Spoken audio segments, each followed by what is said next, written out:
Date stamp Galactic Standard Year 3457, Day 234. Ah, greetings esteemed council members. I am Professor Clix Ra, Head of Xenobiology at the Galactic University of Advanced Species Studies. I must say, when you requested my testimony about the incident, I wasn't entirely sure where to begin. How does one explain watching a human wrestle with an Avarian beast and survive? But I suppose, like any good scientific observation, we should start at the beginning. For those unfamiliar with our institution, and I say this with all 8 of my appendages proudly raised, GUAS is the premier xenobiology research facility in the known galaxy. Our crystalline spires house the brightest minds from over 3,000 species. Well, 3,001 now, thanks to the Earth Exchange Program. Oh yes, the Exchange Program. That's where all this madness began.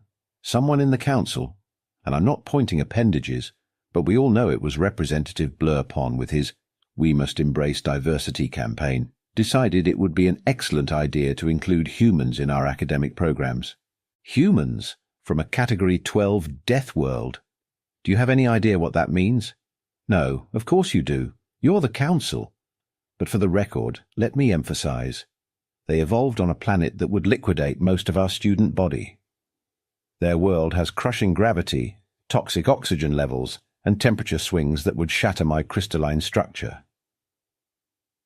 But I digress. The exchange program was implemented, and we received our first human student. When the acceptance hololetter arrived, I remember gathering with my fellow professors, all of us huddled around Director Falshu's desk, scrutinizing the application. Sarah Chen, it read, from something called Montana on Earth. Her credentials were interesting. Ranch hand experience. Large animal veterinary assistant. Junior rodeo champion. None of us knew what these terms meant at the time. How were we supposed to know? Our xenocultural database on Earth was still woefully inadequate. I remember Director Falshu waving his sensory tentacles dismissively, saying, "How dangerous could one small Deathworlder be? Ha, ha." Oh, excuse my crystalline resonance there. That still makes me vibrate with amusement every time I think about it. We had safety protocols, of course. Extra structural reinforcement in the dormitories. Specialized atmospheric controls. Even a dedicated medical unit trained in human physiology. We thought we were prepared for anything. Anything except what actually happened. But I'm getting ahead of myself. The real story begins on day 67 of the semester, during my Advanced Predator Behavior course. That was the day we introduced the class to the Navarian beast, and the day I learned that sometimes the most dangerous predator in the room isn't the one in the cage. Let me paint you a picture of that morning in the xenobiology lab. There were 23 students present, the brightest minds from across the galaxy.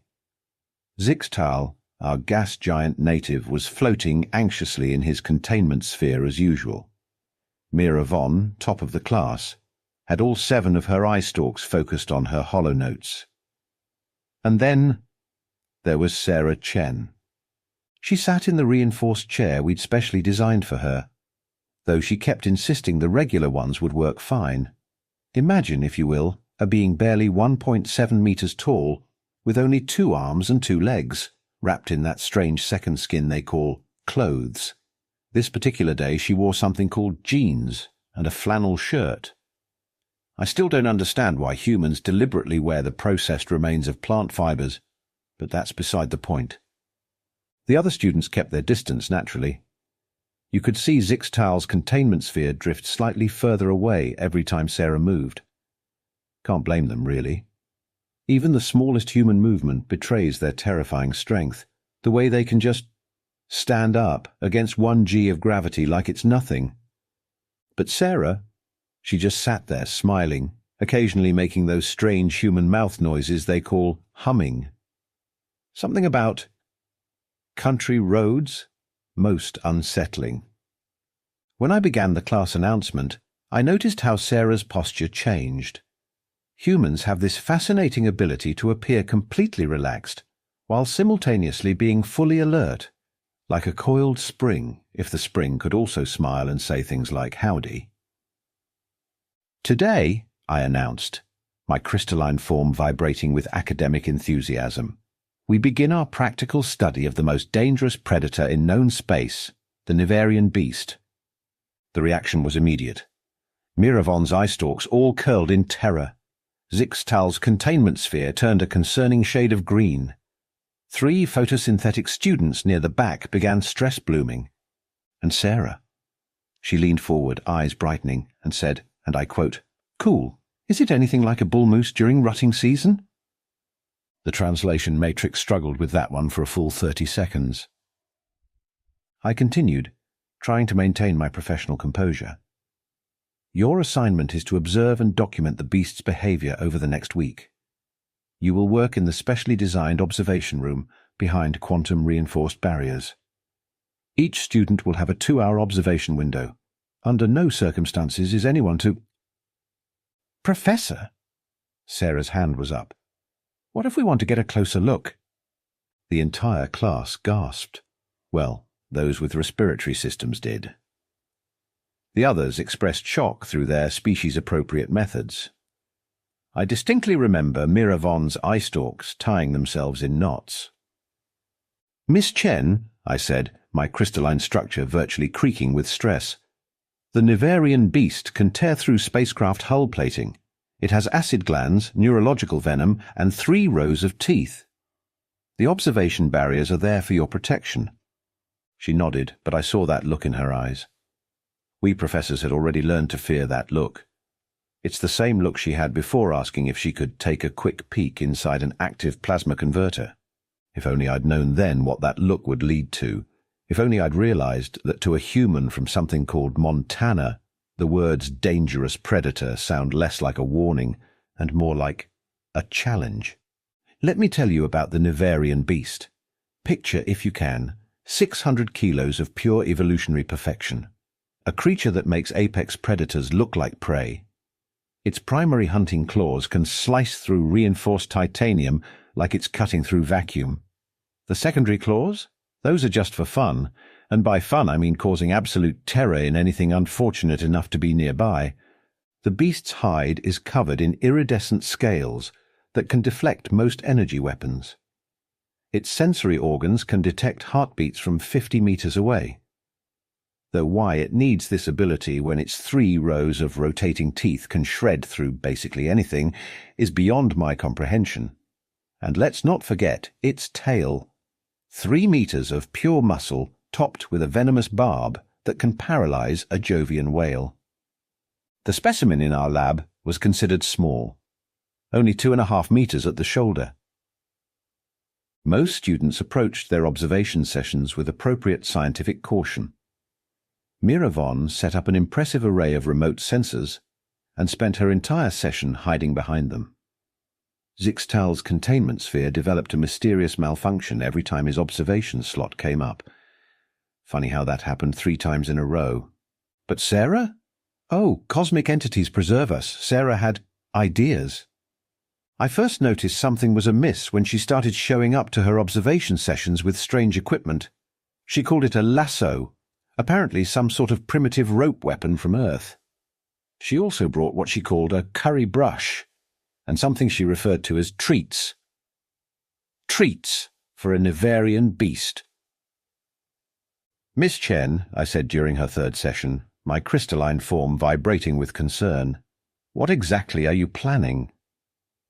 "Well," she replied while casually twirling that rope thing, "I've been studying its behavior patterns. Did you know it displays similar characteristics to the big cats back home? The way it marks its territory, its grooming habits, even its hunting stance. It's basically just a bigger, scalier mountain lion with extra teeth. Just a bigger, scalier mountain lion. Just as if that sentence made any sense at all." She continued, pulling out a notebook. Yes, an actual physical paper notebook, because humans apparently haven't evolved past killing plants to write on. "See these movement patterns? Classic signs of understimulation. This big fella's bored. Back home we'd introduce enrichment activities to keep the animals mentally healthy." "Miss Chen," I tried again, "this is not one of your Earth creatures. This is the most dangerous." "Look at how it keeps rubbing against that corner," she interrupted, making more notes. "Bet you anything it's got an itch it can't reach. Poor baby. Poor baby. She spent the rest of her session making detailed notes about the beast's behavior, occasionally muttering things like, "Just a big old kitty cat," and "Who's a misunderstood apex predator? You are." The beast, for its part, seemed unusually interested in Sarah. While it typically ignored most observers, it kept tracking her movements, pressing against the quantum barrier whenever she approached.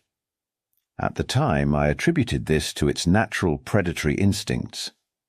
Perhaps it simply recognized her as the only prey item in the vicinity that might make a decent meal. I should have known better. I really should have known better. Because on her 5th observation session, I caught her measuring the distance between the observation platform and the containment barrier. When I asked what she was doing, she smiled that terrifying human smile and said, "Just working on my technique, Professor. Say, how often do you recalibrate these quantum barriers?" In retrospect, that should have been the moment I cancelled the entire assignment. But who could have predicted what happened next?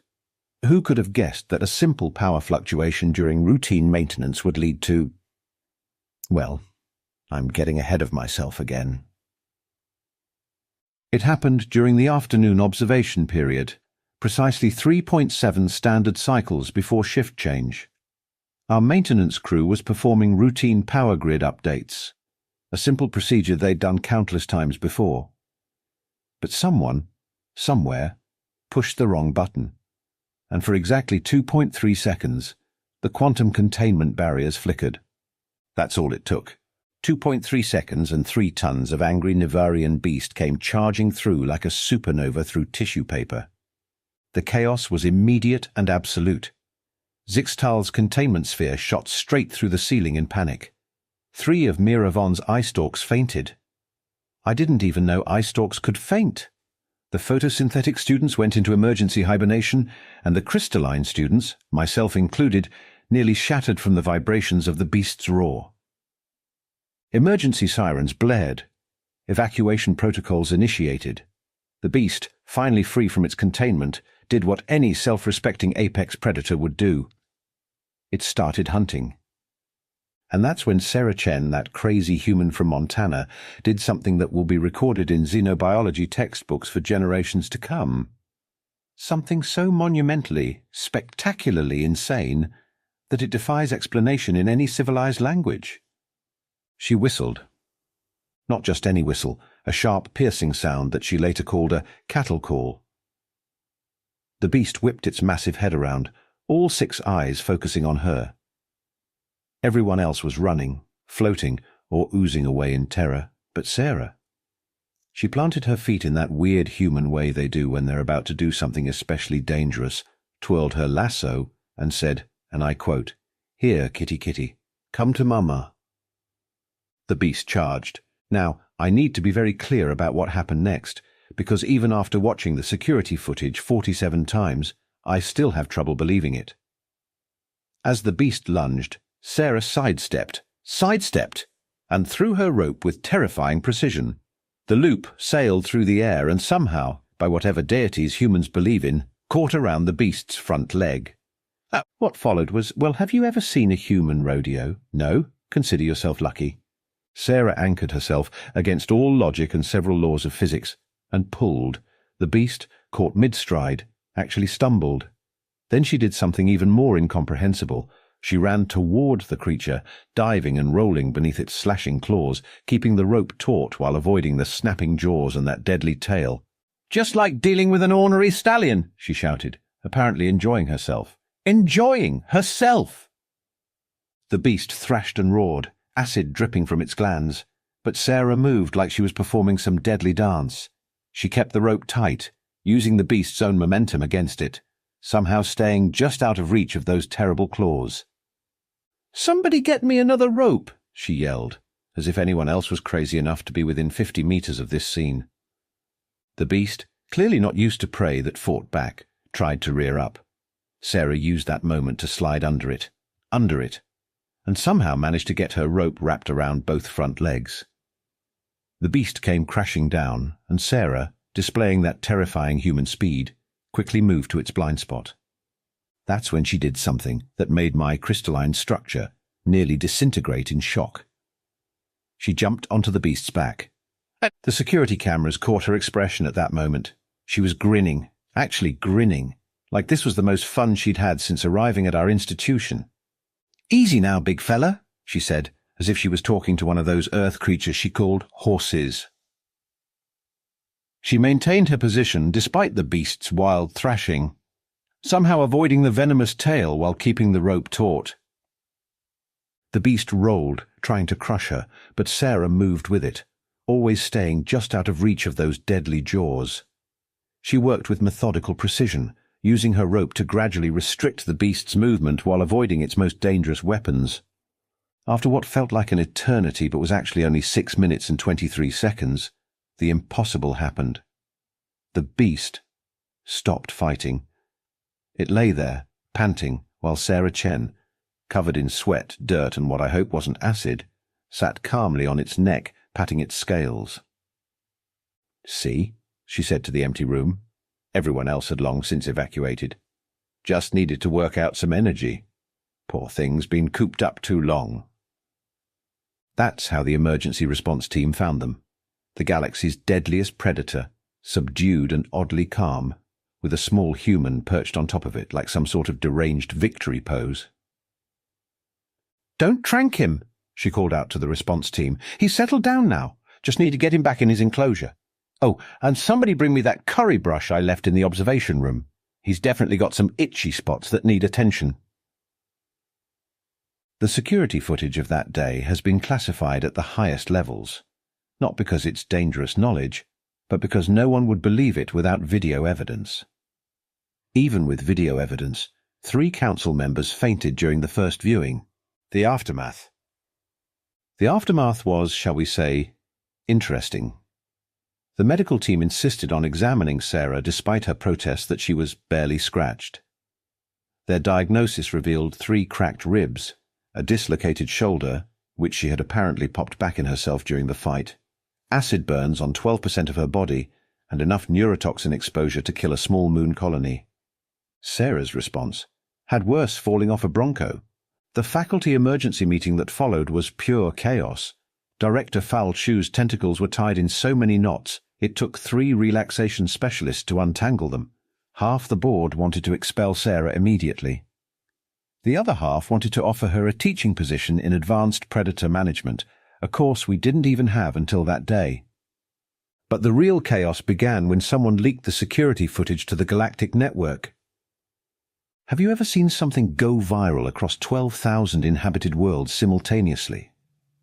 The footage spread faster than a quantum plague. Within hours, it was everywhere. News networks, education channels, entertainment feeds.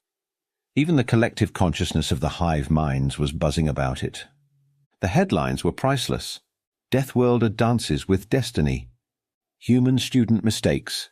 Galaxy's deadliest predator for house pet. Top 10 reasons why humans are terrifying. Number 1 will shock you. We had to shut down the university's communication arrays due to the sheer volume of incoming messages. Interview requests flooded in from every corner of the galaxy. The warrior caste of the Crixitol Empire demanded Sarah be made an honorary member, the first non-crystalline being ever offered that honor. Meanwhile, the other students, they couldn't decide whether to be terrified of Sarah or the beast anymore. Miravon started wearing a tracking device that would alert her whenever Sarah came within 50 meters, not out of fear, she claimed, but scientific interest. Zixtal's containment sphere developed a new feature, the ability to rocket propel itself in the opposite direction of any approaching human. The most surreal part? The beast's behavior changed completely. It became docile isn't the right word. Less murderous, perhaps. Sarah visited it daily, armed with that curry brush and what she called positive reinforcement techniques. She even named it Fluffy. Yes, she named the galaxy's deadliest predator Fluffy. The medical department, after reviewing Sarah's case, had to create an entirely new classification for human durability. They still can't explain how she metabolized enough neurotoxin to kill a space whale. Their current theory involves something called Montana farm girl genetics, though I suspect that's not a real scientific term. The security team had to install special Sarah-proof locks on the beast's enclosure, not to keep the beast in, but to keep Sarah from going in for what she called cuddle time. When we explained that no one had ever survived direct physical contact with a Nevarian beast before, she just shrugged and said, "First time for everything, right?" The most notable change came from our xenobiology research protocols. Every safety measure, every containment system, every emergency procedure had to be rewritten. Not because they weren't secure enough, but because no one had ever considered we'd need to protect dangerous creatures from the students. So here I am, delivering this report to the Council, trying to explain why we need to completely revise our classification of both humans and what we consider dangerous. When we asked Sarah to explain her actions, her response was, well, let me quote her directly. "Look, when you grow up on a ranch dealing with 2-ton bulls, ornery stallions, and the occasional mountain lion, you learn a thing or two about handling big critters. Fluffy was just feeling cooped up. He needed exercise and some good scratches behind his secondary jaw plates. Plus, my daddy always said if something tries to eat you, you got to show it who's boss right away. Otherwise, it'll never respect you." The university has since implemented what we call the Chen protocols. Any time a human student says something is no big deal or piece of cake, we now automatically evacuate the building. We've also had to add a new clause to our student handbook. No wrestling with specimens, regardless of how cute you think they are or how much they remind you of Earth creatures. But perhaps the most profound change has been in our understanding of humans themselves. We knew they came from a death world. We knew they had remarkable endurance and strength. What we didn't realize was their sheer, mind-boggling capacity for treating deadly situations like some sort of amusing pastime. Sarah graduated top of her class, by the way. Her thesis on comparative behavioral patterns between Earth megafauna and galactic apex predators, a hands-on approach, is now required reading for all xenobiology staff. Though I suspect most read it more as a horror story than an academic paper. The beast, Fluffy, is still in our facility. We had to create a special position for Sarah after graduation, Chief Predator Enrichment Specialist. She's currently writing a paper on using something called belly rubs as a pacification technique for hostile xenofauna. The Ethics Committee is still debating whether to approve her next research project, which apparently involves teaching Fluffy to fetch. So, esteemed council members, when you ask whether we should continue accepting human students at our institution, my answer is yes. Absolutely yes. But perhaps with a few additional safety measures, not for them, you understand, but for everyone else. And maybe, just maybe, we should consider adding Montana Ranch experience to our list of dangerous weapon certifications. End recording. And please tell Representative Blurpon that yes, his Embrace Diversity campaign was successful beyond anyone's wildest expectations. Though I suggest we add a warning label. Results may include impromptu rodeos with deadly creatures. Now, if you'll excuse me, I believe I heard Sarah saying something about teaching Fluffy to roll over. I need to make sure our insurance policies are up to date.